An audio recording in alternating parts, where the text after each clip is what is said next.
Welcome back, folks. It's time for another... The views and opinions of this podcast do not represent official sources. Because of the extreme amount of bass, listeners' discretion is advised.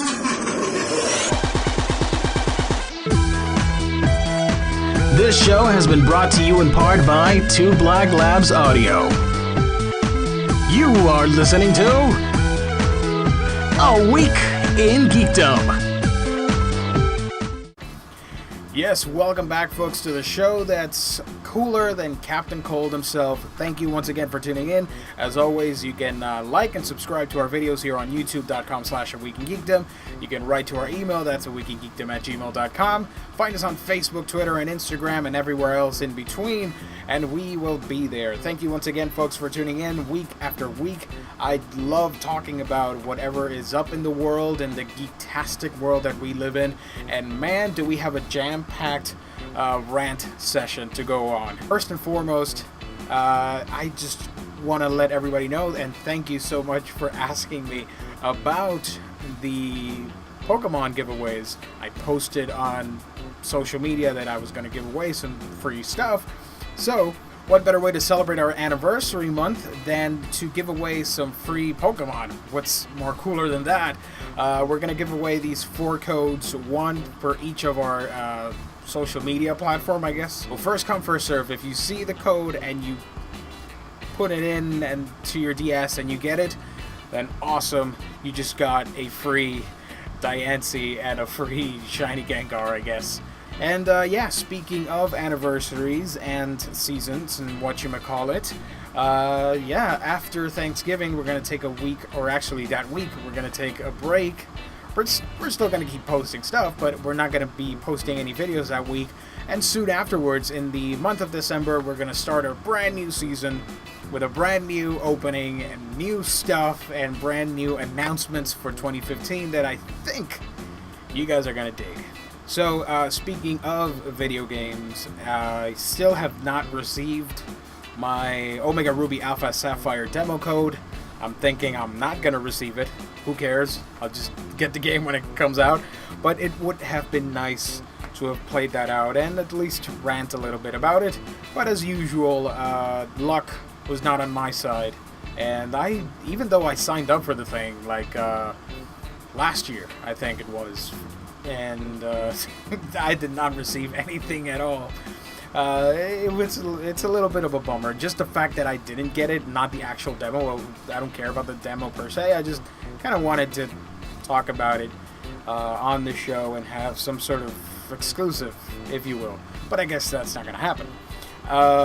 Yeah, but speaking of that, I also wanted to talk about Smash Bros. For the Wii U.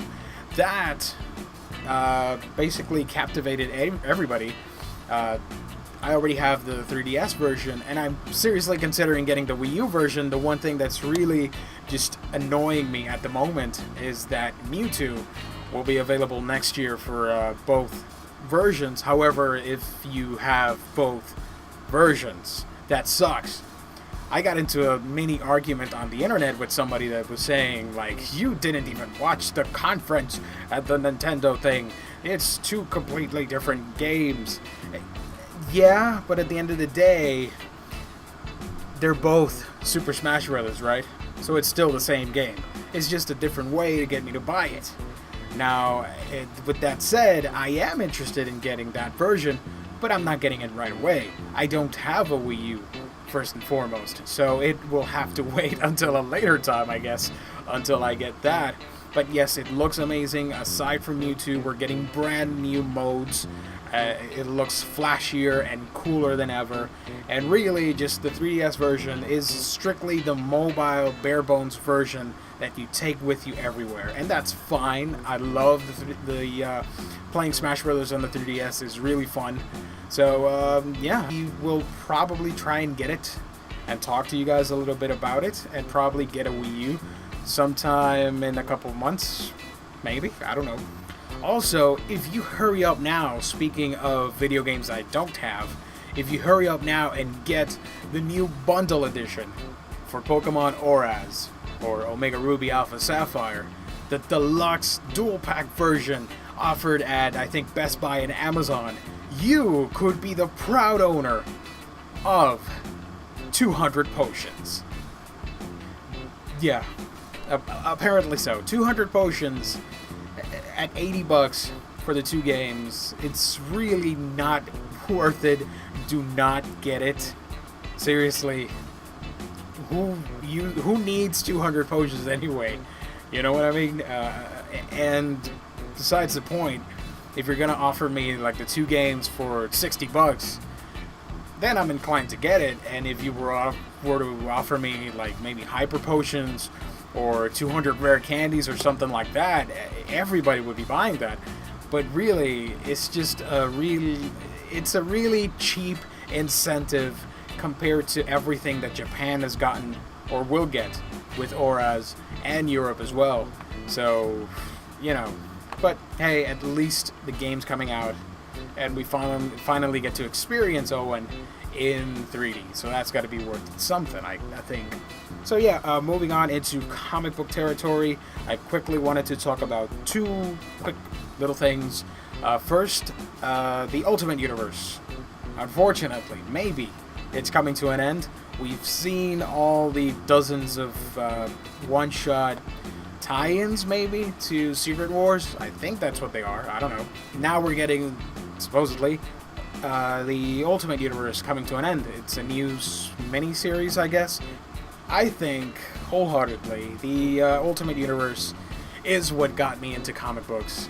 It's what made me love this genre. When Cataclysm was announced, I sincerely thought, you know, this might be the perfect way to send off these characters fighting this world-ending threat. And unfortunately, what seems to be a cop-out and a case of cold feet, Marvel then relaunched again. And every time they've relaunched these books, one of them falls flat, in my opinion. I think Miles should stay in the Ultimate Universe as a sole book, and that's about it. But if you're gonna end the Ultimate Universe, I can part ways with it. I thank them for a decade of stories, more than a decade of Ultimate stories, and basically don't let the concept of the Ultimate Universe die out. What I would do is I would get another Earth and start all over again with a brand new alternate dimension, alternate take on characters, and keep it fresh and do something completely different and badass. The other thing I quickly wanted to mention, Attilan Rising, the new Marvel event regarding the Inhumans, which happens to coincide with the possibility of a movie. We'll get to that in a bit.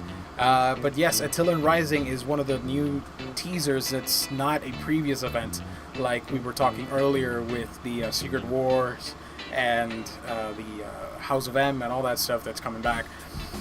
I don't know what the story's going to be about. We're still reading the early stages of Inhuman, the solo book. So I'm looking forward to that, and maybe it'll raise the status for the Inhumans. Apparently, Black Bolt is returning to the book, as well as the royal family will take its place again. So I'm really curious to see how Dante and gang integrate well with Black Bolt being back. So, but yes, it's awesome. I cannot wait. This strange and odd family has had a long-running status of obscurity, and you would have to be really nerdy to like these characters, but thankfully with a new movie coming out, we're going to get a lot of new fans for the Inhumans. In TV news, actually not a lot to talk about. I just wanted to mention the fact that Captain Cold debuted on The Flash, and my god, that was amazing. I absolutely loved the episode. Who would have thunk it, folks? Captain Cold on the Flash TV series. And speaking of the DC stuff, Constantine debuted on NBC, and I found that it was a lot better than the pilot that got leaked way back in the summer. Obviously, they changed some scenes around and included a different ending, to write out the character that was leaving, and I thought that was pretty smart. So if you have not checked out Constantine, please do so, because I am worried about the series being aired so late on Fridays at 10 on NBC.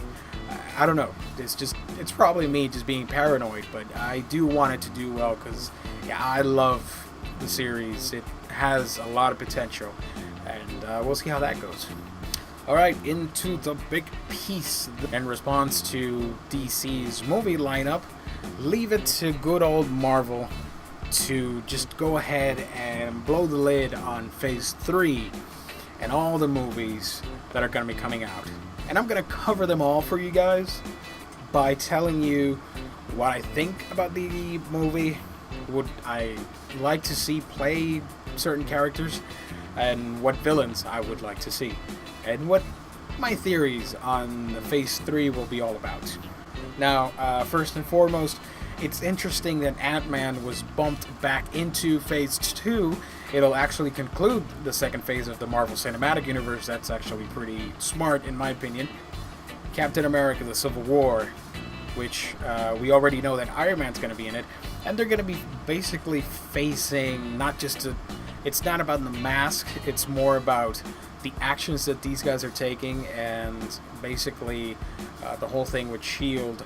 and amassing the superpowers into one place, and after all the destruction and all that stuff. So I think it's going to be pretty interesting to see how the ramifications of the first two phases play into Civil War. And best news of all, Black Panther is going to debut on Civil War, full-on costume and everything. That's just amazing. I think we're probably going to see T'Challa in Age of Ultron by when they do visit Wakanda. I do believe the character will be making 5 appearances in the MCU, which, well, yeah, probably Age of Ultron, Captain America, the 2 Avengers 3 movies, and his solo movie. But, yeah, soon afterwards, we're getting Doc Strange with supposedly Benedict Cumberbatch in the role.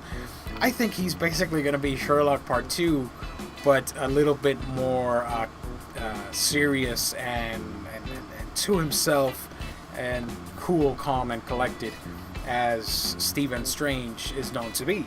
I think that's an excellent idea. What would I like to see? Dormammu face off against Doc Strange, and probably any other characters like Mephisto and Blackheart would be awesome additions, or Nightmare, to the paranormal or magical side of the MCU.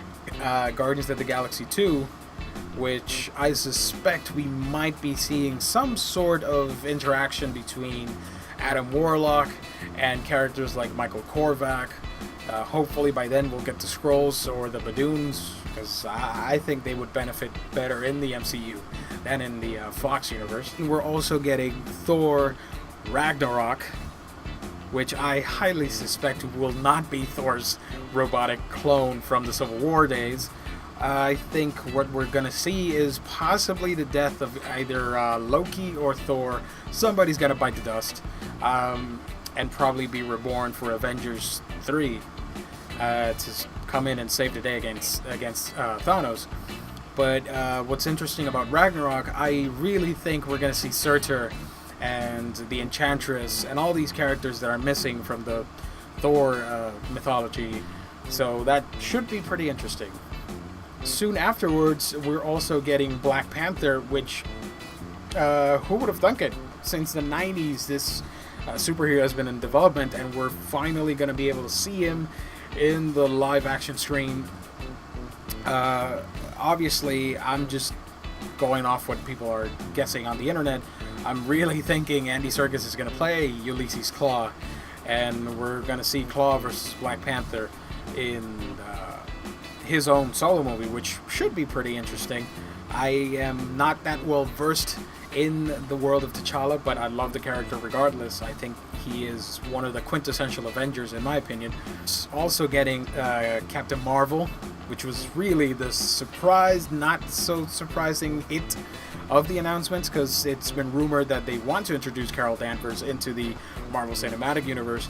Right off the bat, I gotta say, it's gotta be the Kree against Captain Marvel, and or if not, AIM or somebody like that against her. And my candidate, I would really want to see Emily Blunt as Carol Danvers. I think it's a perfect casting choice in my opinion, and should satisfy the fan base and bring in a lot of people that don't know about the character. I think it would be pretty cool. I do want to see Marvel, but I get the feeling we're either going to get a montage at the beginning, or maybe his whole deal with Carol Danvers will start at the beginning and everything else will be strictly Carol as the next Captain Marvel. Hopefully, I don't know. But yes, it's an excellent addition, and yes, I will say it, somebody was a little scared that they announced a Wonder Woman movie, and what perfect timing than to just go ahead and say, hey, we're making a Captain Marvel movie. So there you go.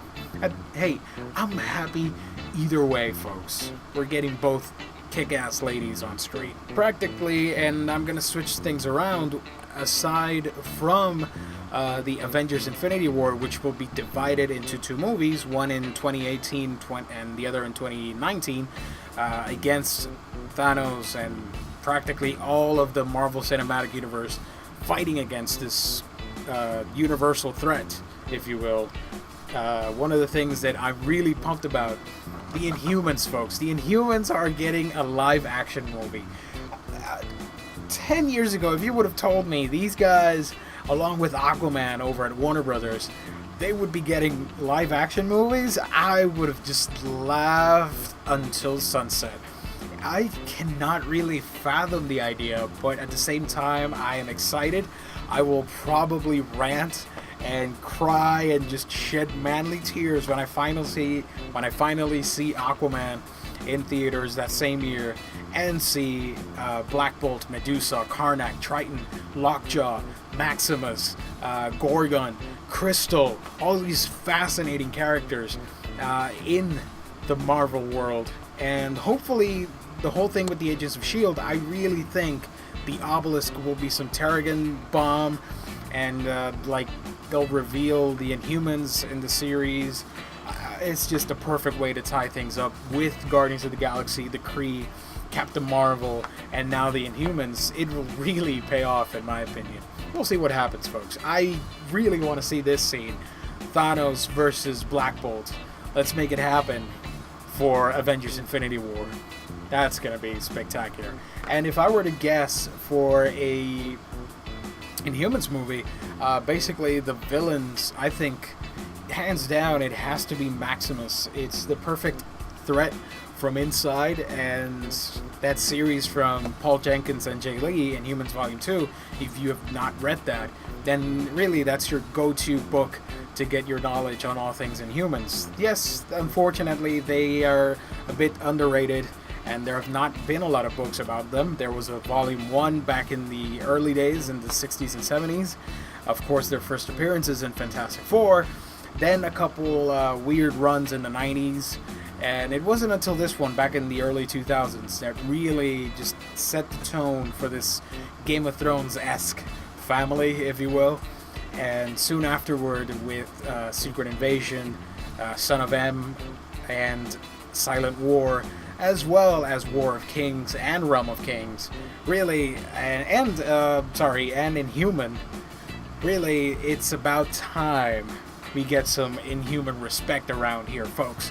Hopefully, I'm actually pretty excited about the idea that we also could see Vin Diesel as Black Bolt. I think that's a cool casting choice, considering his previous roles.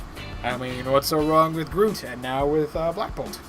But none of that can begin without Age of Ultron. The trailer leaked last week, and if you look back at our episode, it was actually leaking while we were recording, so I had no idea. The trailer looks amazing, and basically everybody went nuts, but at the same time I was not surprised by the trailer or the bonus scene in Agents of S.H.I.E.L.D. because guess what? If you go back to Comic-Con, that's exactly what everybody else there saw. There are a lot of theories, there are a lot of things to worry about. It's still a couple months away, so let's see how that goes as well. And since I'm wearing a DC shirt, well, speaking of Marvel, let's switch things over to DC's side and just tell you guys that other news that I wanted to discuss, I guess.